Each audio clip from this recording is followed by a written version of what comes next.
Hello, friends. Sleep Tight Stories, Sleep Tight Relax, and Sleep Tight Science are now available to play on Story Button, the device that makes it easy to listen to our shows and more without having to use a phone or tablet. This month, you can save $10 at storybutton.com when you use the code SLEEPTIGHT. Story Button, the home of imagination.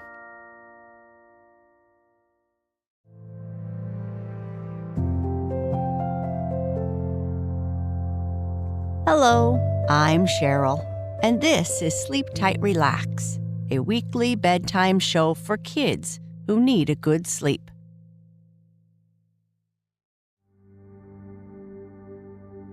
In tonight's story, we meet the smallest of 7 piglets who earns his unique name due to his loud and enthusiastic grunts. Despite his small size, Grunty has a big appetite and a determined spirit. As he navigates the challenges of getting enough food amidst his larger siblings, Grunty discovers a secret way out of the pen. His adventurous spirit leads him on a journey through Farmer Green's orchard, where he learns valuable lessons about determination and cleverness. Before we start our story about Grunty Pig, let's take a moment to relax and get cozy. Have you ever visited an apple orchard? An apple orchard is a special place where lots of apple trees grow. People plant and take care of these trees so they can pick delicious apples when they are ripe and ready to eat. Sometimes you can even visit them and pick your own apples to eat. Imagine you are in your own peaceful apple orchard.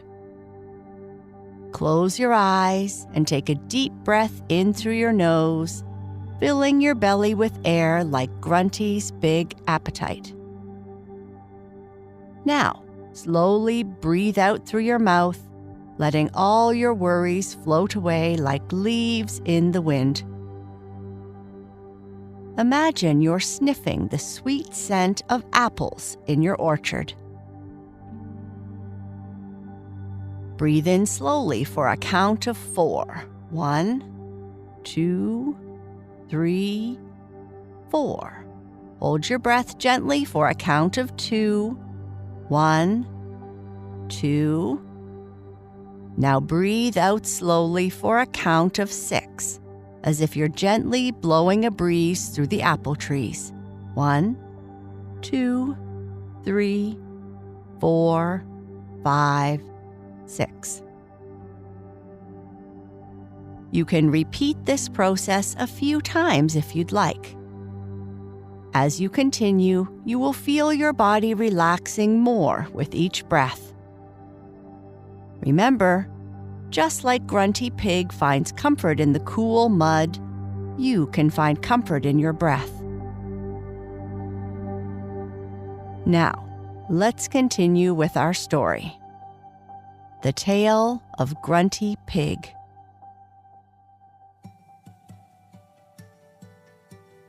He was the smallest of 7 siblings. At first, his mother thought she would call him Runty. But she soon changed her mind about that, for she discovered that even if he was the runt of the family, he had the loudest grunt of all. So the good lady quickly slipped a G in front of the name Runty.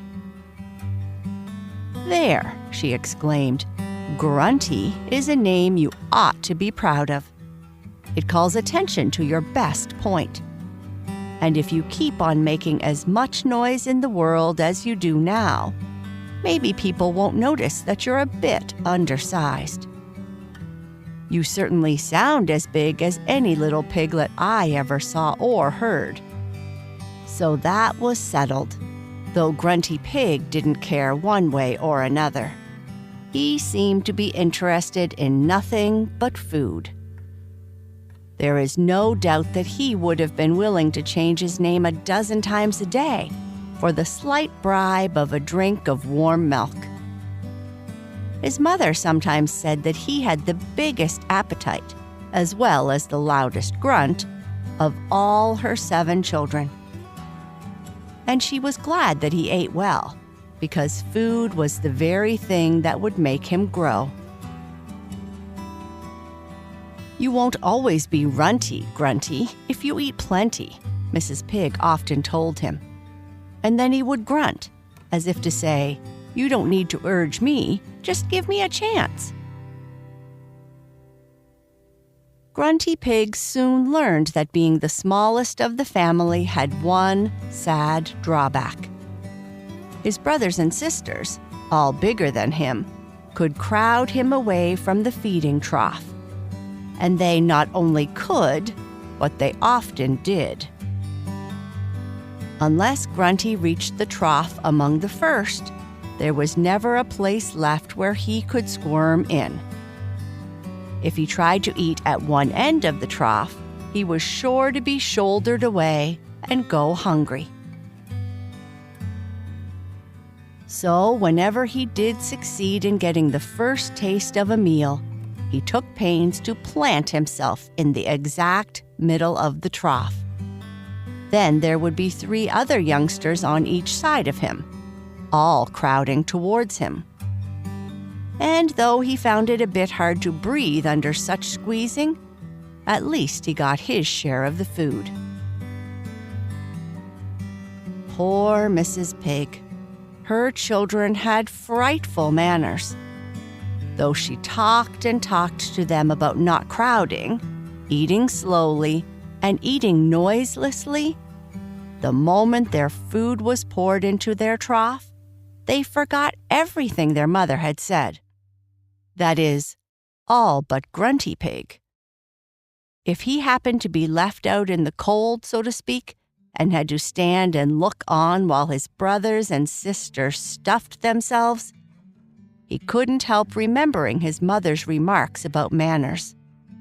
"It's awful to watch them," he would gurgle. "I don't see how they can be so rude." He thought there was no sadder sight than his 6 brothers and sisters jostling one another over their food, while he couldn't find a place to push in among them. One thing especially distressed Mrs. Pig. Her children would put their front feet right into the trough when they ate their meals out of it. Nothing she said to them made the slightest difference. Even when she told them that they were little pigs, they didn't seem to care. "We're all bigger than Grunty is," said one of her sons, a bouncing youngster who was the most unruly of the litter. "You are all greedy," Mrs. Pig replied. "Do try to restrain yourselves when you eat. Remember, there's plenty of time." "But there's not always plenty of food," Grunty Pig told his mother. "Sometimes there isn't any left over for me." "I know," said Mrs. Pig. "I know that your brothers and sisters eat your share whenever they can. Farmer Brown gives enough food for all of you. And if you children didn't forget your manners, everybody would get their share. No more and no less." Now, Mrs. Pig was not the only one who noticed how piggish her youngsters were at the trough. One day, Farmer Brown himself remarked to his daughter Sally, as they leaned over the pen, that the litter of pigs did beat all he had ever seen. "They come running at mealtime as if they were half-starved. It's a wonder they don't get in the trough all over." Sally liked to watch the pigs. "That spotted one is the greediest of the lot," she declared. "He's getting to be the biggest. He's almost twice the size of the little runt." "The runt doesn't get his share," said Farmer Brown. "We'll have to do something to help him, or he'll never survive." Grunty Pig looked up at Farmer Brown and gave him a plaintive squeal, as if to say, "Hurry, please, because I'm always hungry." And Spotty, his greedy brother, looked up at Farmer Brown too. He said nothing, but his little eyes twinkled slyly. And afterward, he told his brothers and sisters that Farmer Brown needn't think he could keep him from drinking all the milk he pleased. "If Mother can't make me behave, surely Farmer Brown won't be able to," he boasted. Of course, Spotty Pig was very young.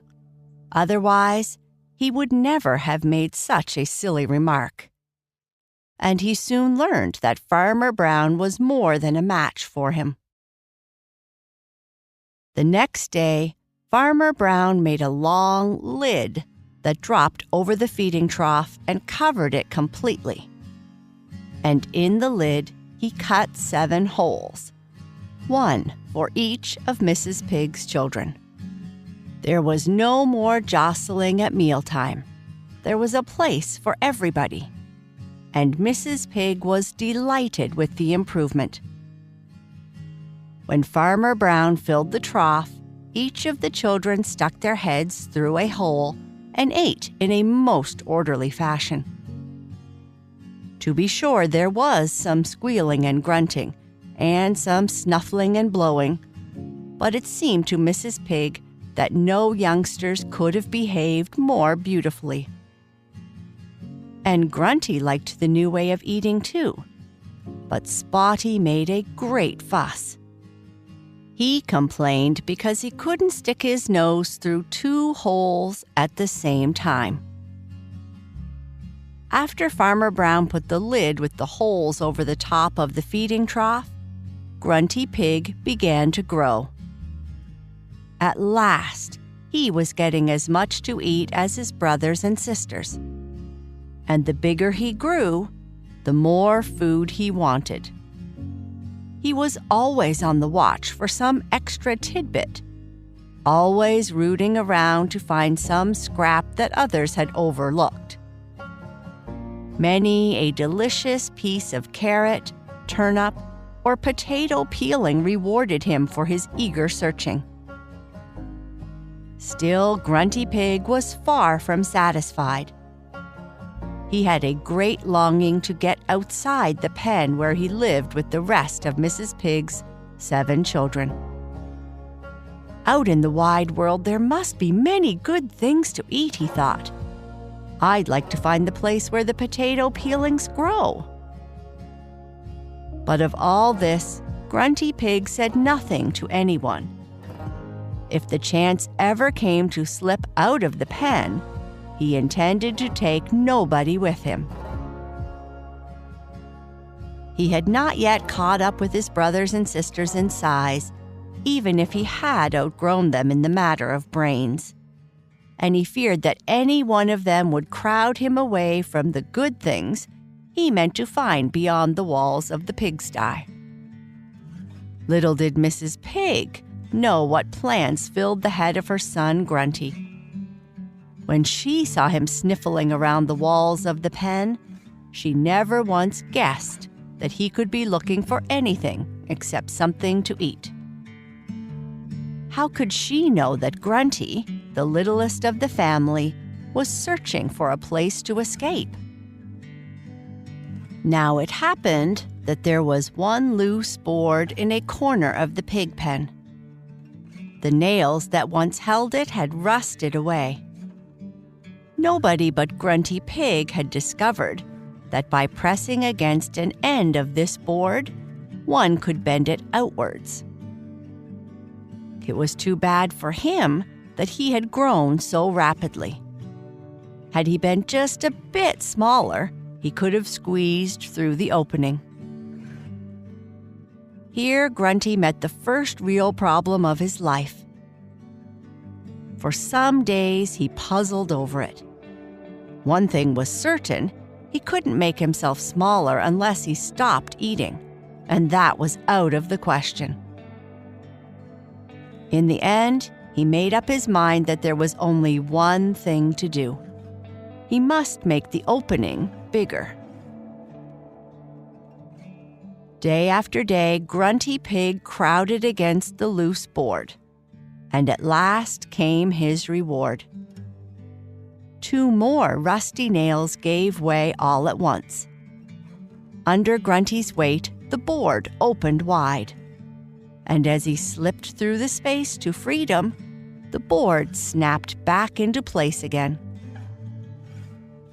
There he was, with the wide world before him. And there was the pen, with no opening anywhere to be seen. With a grunt of delight, Grunty Pig trotted out of the low building and found himself on the edge of Farmer Brown's orchard. He noticed that there was a fragrant smell of apples in the air. It was the first time Grunty Pig had ever been outside his pen. And since he didn't know how long it would be before Farmer Brown found him and took him back home, he decided that he had better make the most of his outing while it lasted. Hurrying into the orchard, Grunty ate heartily of the fruit that lay upon the ground. After he had eaten a few dozen apples, he began to lose his appetite for that sort of food. So he started to root beneath the trees. It was fun to dig. Besides, he found a good many tender roots that tickled his taste. They were different from anything he had ever eaten before. After a while, Grunty Pig learned something. He had always supposed that he could go on eating forever if he were only lucky enough to have his chance. But to his surprise, he found that there was a limit to the amount he could eat. He began to have a tight feeling around his waistband. At first, he dared hope it would go away. But the more he ate, the worse he felt. And at last, he gave a grunt of disappointment. "I can't eat any more," he whined. "Here's a whole world full of food just going to waste, and I can't even hold 1/2 of it." Still, there were other pleasures to be had besides eating. Grunty crawled through the fence into the lane, and near the barn where the cows had trampled, he saw such beautiful, sticky, deep mud as he had never dreamed could be found anywhere. Grunty Pig gave a deep sigh of happiness as he wallowed in the mud. He laid on his stomach, turned on each side. He even squirmed through a puddle and rolled over in it so that there wasn't a clean patch on him anywhere. Little did he care that his silvery bristles were smeared with black. The mud felt delightfully cool upon his piggy, pinkish skin. "This is almost better than eating," Grunty squealed. At last, his gurgles and grunts attracted the noise of a proud creature known as Henrietta Hen. She had been scratching for worms in the farmyard, and now she came running around the corner of the barn and peered through the fence at Grunty. "You careless piglet," she squawked. "Stop playing in that mud. Don't you know that it's very dangerous to get your feet wet?" Grunty Pig stood up and looked at her. "Goodness, you're a sight!" Henrietta Hen exclaimed. "Does your mother know you're here?" Now, Grunty Pig didn't answer a single one of Henrietta's questions. He merely stared at her and said nothing. So it was no wonder that Henrietta thought he was not very smart. "Poor Mrs. Pig," thought Henrietta Hen. "It's bad enough to have a child as untidy as this youngster, but it's far worse to have a dull-witted one." Then to Grunty she said sharply, "You'd better get out of that mud hole and go dry yourself in the sun." He actually obeyed her, and as soon as Henrietta Hen saw that he was sunning himself, she walked out of sight around the barn, stopping now and then to pick up some tidbit or other. Good, Grunty Pig grunted. She's gone. This was the easiest way to get rid of her. Now let's see what else I can find.